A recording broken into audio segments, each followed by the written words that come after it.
Assalamualaikum warahmatullahi wabarakatuh. Perkenalkan, nama saya Salvana Adistia Hidayah dari kelas MN 21C dengan NIM 202100800082. Di sini saya akan menjelaskan tentang manajemen risiko keuangan dengan dosen pengampu Dr. Gustian Juanda, SEMM.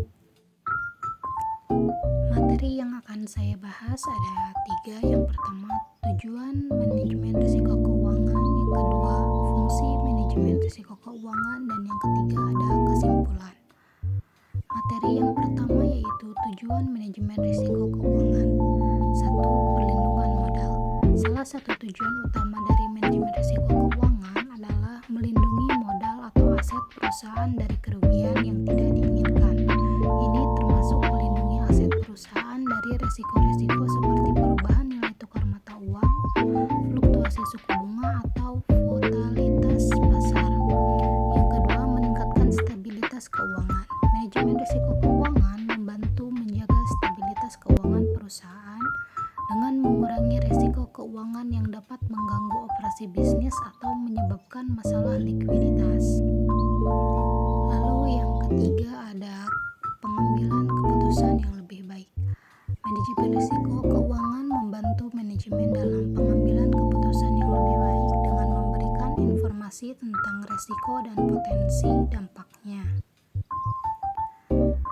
Materi yang kedua yaitu fungsi manajemen risiko keuangan. Yang pertama, identifikasi risiko. Salah satu langkah awal dari manajemen risiko keuangan adalah mengidentifikasi semua jenis risiko yang mungkin dihadapi oleh perusahaan. Ini termasuk risiko pasar, risiko kredit, risiko operasional, dan lain-lain.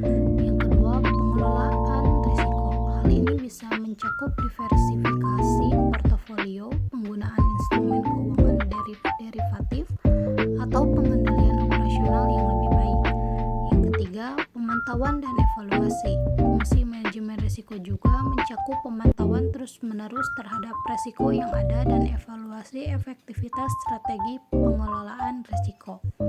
Yang keempat, pengukuran risiko. Setelah risiko diidentifikasi, langkah selanjutnya adalah mengukur risiko tersebut.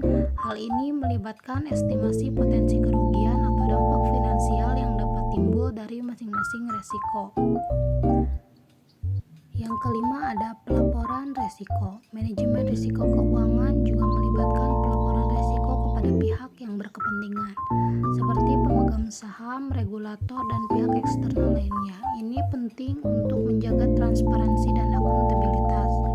Yang keenam, kepatuhan dan regulasi. Manajemen risiko keuangan juga melibatkan memastikan bahwa perusahaan mematuhi semua regulasi yang berlaku.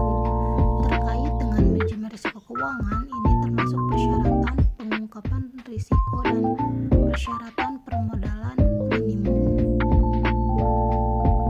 Yang ketiga ada kesimpulan. Manajemen risiko keuangan adalah proses penting dalam menjaga stabilitas keuangan perusahaan dan melindungi asetnya. Hal ini membantu perusahaan untuk mengidentifikasi, mengukur, mengelola, dan memantau risiko keuangan secara efektif, sehingga dapat mengambil keputusan yang lebih baik dan menghindari kerugian yang tidak diinginkan.